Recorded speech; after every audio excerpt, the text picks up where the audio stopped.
guys, Shiroki. I'm back in a video, and today we're going to be talking about Monday Night Raw. Going into Monday Night Raw, we are focusing on, the Queen and King of the Ring qualifiers. And Obafemi spoke on both Brock Lesnar and about the King of the Ring tournament. And honestly, Oba is one of my picks that I hope wins. I'm just hoping just because, he cool. But Dominic Mysterio, he is not somebody that I am going to, I'm not going to treat his entry in there lightly, because you all saw what happened. He has a strength in numbers, even though it did not pan out in his favor on Monday. Who's to say when the time comes it won't? And I just know when it comes to Judgment Day, there's a lot of bull.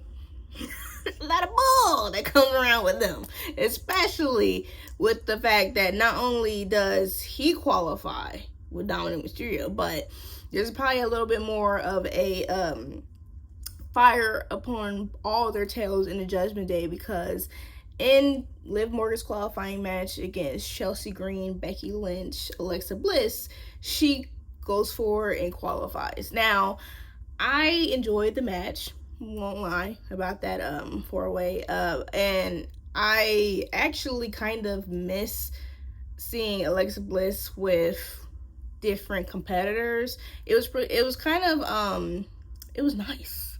It was nice, and it makes me think maybe she can go to Raw. And same thing with Chelsea Green. I mean, she has been on SmackDown for a very long time, and she's done things over there, but I think the Raw, it's always nice to see Raw talent mix in with SmackDown talent, and we see him in a different environment, because we're like, oh dang, you know what, you pretty good over here. You'd be pretty good. Now, did it matter? Not really, because Liv Morgan won, and she had a whole bunch of love from the crowd in France, and who was to blame? Who's to blame them? Because at the end of the day, Liv Morgan, she's a great competitor. It's just Queen of the Ring. That's not necessarily what I wanted. I mean, girlie, you have the women's world championship around your waist, and you're more concerned with Queen of the Ring versus your own title and the defenses. Like, at least if they gave her one defense under her belt, one feud or something of the sort, I wouldn't be this irritated, upset about her competing and wanting to take it all, because then you would have established something. But no, she's had nothing since she won that title, and it just doesn't make her being a champion. It doesn't make people want to see her as champion anymore, honestly. Even though it's a creative issue, it's not necessarily a wrestler's issue, because they don't book the show, but it just reflects bad on the wrestler, sadly. Now, in Roman Reigns' absence, Seth Rollins has made a few decrees. He said he has a date with Roman come SummerSlam, because he's going to win in the King of the Ring tournament. And also due to, I will just say, the Bloodline stepping up to him, because he didn't walk in their face. But they had a little face-to-face talk. Seth Rollins, he said what everybody else was thinking, though. Jimmy Uso, where the heck are you in this? Are you just on the sidelines now because that's what Roman wants? Because he's in the King of the Ring qualifiers, but where are you? What have you been doing? That's been my thoughts. Because, I mean, Jimmy Uso, to me personally, I would love to see him in these opportunities. I would love to see him do more than just be somebody's supportive role. And you know what, Jacob Fatu? Good on you. Good on you, brother. Good on you. Because out of all the back and forth Seth Rollins and Jay had, he was not trying to get into the shenanigans. He was focused on the one who actually was saying things and was actually had a big mouth, and that was LA Knight. LA Knight ran his big mouth. He ran his big mouth. And Jey Uso came out, but I mean, it's Jey Uso. Like, you've been confronting him. That's the moment where you should have said, hey, Jacob, come out here, say something. Like, instead, you're worried about the wrong things. I will say, a lot of people are saying them, and not a lot of people. Somebody said on the internet, bang is Jey Uso's new catchphrase, and honestly, we need to remember who started that. It was Jimmy. Jimmy started that. So let's watch yourself there. Let's watch yourself. But I have my own Seth Rollins because you know what?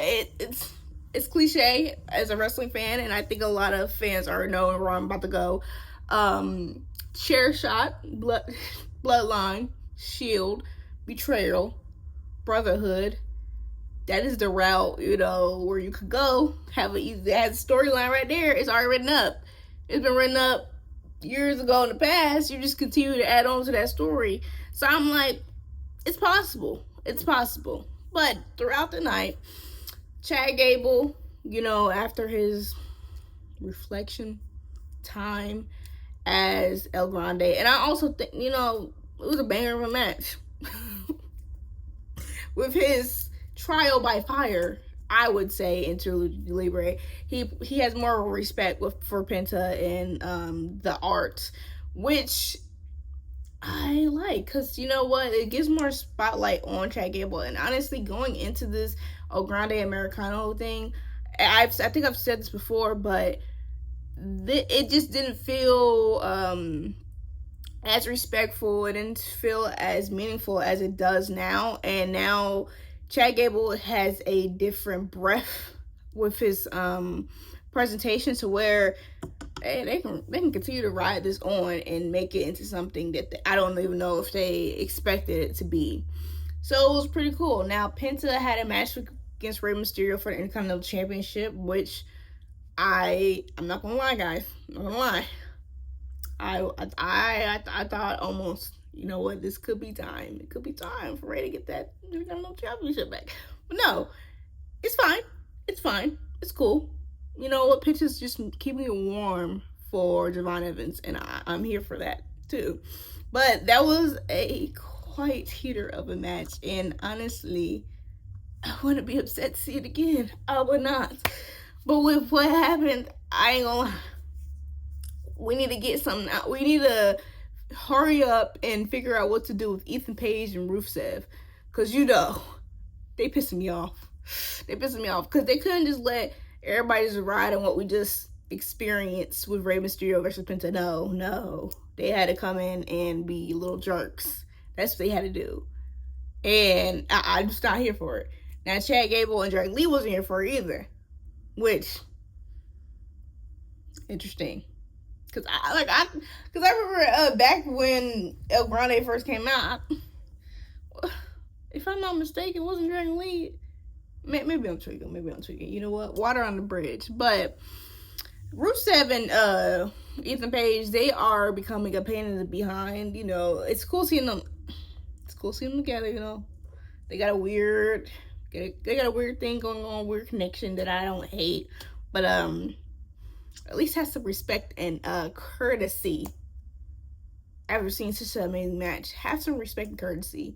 Now, Soruka has her defense against the former Women's Intercontinental Champion, Lyra Valkyria, and you already know, me and Lyra go back. So I ain't gonna lie, I wanted her to. I wanted there to be a reason for them to have a rematch, but instead it was just a great defense from Soul, and honestly, that's what she deserves. She can get in there, get some reps in as Intercontinental Champion. But when the time comes, I need Lyra to stand up and actually, we need to get forward. We need to move past the desert land of no title, no gold, no nothing, because everybody is forgetting who Lyra Valkyrie is. I know she has a bangers matches, but I feel like people are forgetting who she really is, and I'm just not here for that. I'm not here for that at all. Now, I ain't gonna lie, this is kind of funny to me, and I know it's not gonna be funny to everybody, but Seth Rollins thought he had it all in the bag. I ain't gonna. And I'm not a Seth Rollins hater. I want that to be clear and known that when it comes to my biases, I'm very outward with it. You know, I'm very outward. I'm telling you guys where I have a bias. I'm telling you guys if I don't really care for a wrestler. And honestly, you might hear it. But Seth Rollins, he's that guy where, you know, I have a great deal of respect for him, but he is hilarious. He came as his mug. He really thought he was for to win the Kingdom Ring tournament. Like, he literally was, I'm sure he was making plans for his gear already to go against Roman Reigns. I know he was thinking about whether or not he was going to keep the side place design the same just for his behind to get beat by the young OG. I ain't gonna lie. It writes itself. It writes itself on why you should not be so confident when you have a big dog coming your way. Because I'll be real. Throughout the match, Seth Rollins, he was getting it. He was getting it. You know, of course the guys, you know, they had, I ain't gonna lie. I was thinking, hey, you know what? Seth might pull this one out. You know, it might be the predictable, you know, we get in there, a little shield action, a little shield type of, no. Still had a dog and a pound.